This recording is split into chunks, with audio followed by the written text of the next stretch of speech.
Hello fellow fraggers, my name is Frag himself, and this is the fourth part in my mini-series where I review every single event in the game and give them a rank on the tier list, talk about their rewards, how fun they are in my opinion, and where I give you some tips and tricks I've learned in the time I've played Frag to really increase your success in those events. In this video, I'm going to be talking about the Frag Power Challenge and the new card challenge.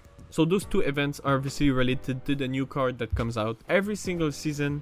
Usually you get 2 new cards, so that means 4 new card challenges where you can unlock the 2 new cards. You get 2 events each, and you also have the Frag Power event where you can unlock their Frag Powers if you're lucky enough.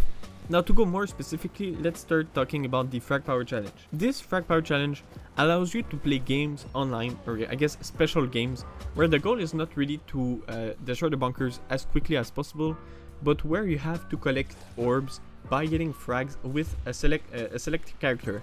So let's take for example, if it's the Cthulhu Frag Power event, you're gonna want to use Cthulhu, get as many frag with this card as possible, and collect the orbs that you get from getting those frags. Once you collect enough orbs, you can try to spin the wheel, and if you're lucky on this wheel, you can get the one of the Frag Power for Cthulhu. So that's pretty much what this event is, and I'm gonna be frank, I don't think the reward is worth it. I think that it's pretty much impossible, unless you're like one of the best players in the game, I guess, to get enough orbs to get a Frag Power guaranteed in this event. It used to be pretty easy with the Sunny Frag Power Challenge, which is why I guess a lot of people do have both of his Frag Powers. But you know, with the new characters, it's really hard because it's much harder to get enough orbs to complete the challenge. So that's why I rank it at an F in this list. I don't think there's any event that is worse. And if you want my tips and tricks on this event, don't play it. That's what I'm doing. I usually don't waste my time on it. Like, I guess it can be pretty fun. And if you really want some new skins, when you're rolling the wheel, you can get some decent rewards. But it's still the equivalent of playing like the Street Frag challenge, except it takes longer. The games are like twice longer, and the rewards are like 10 times worse. I really don't think it's worth it. And even though you have a slim chance of getting the Frag Power, I don't know. I really don't think it's worth it. But hey, that's up to you. If you think it's worth it, I understand why. And if you enjoy just playing the game and trying to go for the Frag Power, it's for you. But for me, I guess there are ways to spend time in Frag, spending the same amount of time to get more rewards. So that's why I usually don't go for this particular event. And now moving on to the meat of this video, the new card challenge. Everyone loves it, everyone hates it. This event is usually a mess, but it's kind of a fun mess. It's probably the hardest event in this game, and the reason why is because you need to get 12 wins without losing 3 times to unlock the new card. And if you're a hardcore, you can go for 20 wins and unlock the prize of getting the new character twice. So I usually try to go for the 20 wins when it's a legendary card, or when I have Club Wars tickets bonus on this event. But I guess that's for the next video. So why is this event so hard in particular? Well, I guess I've said it. You need to win 12 out of 14 games. It's not 12 out of 15, because if you lose 3 times, you're eliminated. You can lose maximum 2 times. So it's really 12 times out of 14. It's if you're a new player, it's really hard. And let's say you lose 50% of the time, it's probably pretty impossible. But if you're looking for advice, of course, it's a random draft deck challenge.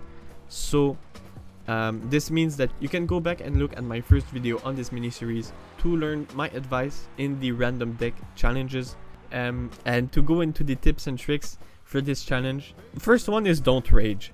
It can be very frustrating in this event. I mean, trust me, if you guys seen my live stream, you will understand what I'm talking about. So listen to what I say, not what I do. Try not to rage when playing this event, because well, it will affect how good you are, I guess.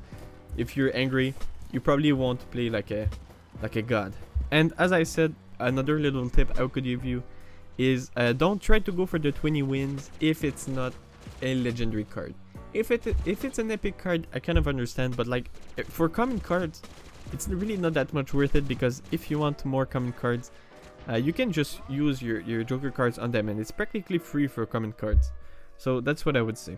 I would put it at a B tier. It's got some good rewards, and it's really fun, but it's also so luck based, especially since the new characters are usually very broken, that it can be really unreliable and really hard to win and kind of frustrating. But of course the rewards are really good.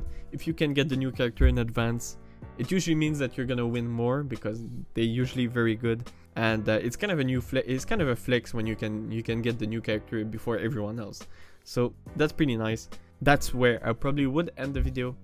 You got the Frag Power Challenge at an F tier, I really don't like it, and the new card challenge at a B tier. It's definitely not one of the most fun or most worth it event in the game, but it's not one of the worst. It's sort of average, but it's kind of extreme at the same time. Tell me in the comments if you agree. Where would you put these events if you were making the tier list? I'd love to hear your feedback, especially since these are maybe 2 more controversial events. But with all of that said, I hope you liked this video, hope you learned a few things, and I will see you in the last video of this mini series, which is next week, where I'm going to be talking about all of the leftovers events that I haven't talked about. So with that, I guess I'll see you in the next one.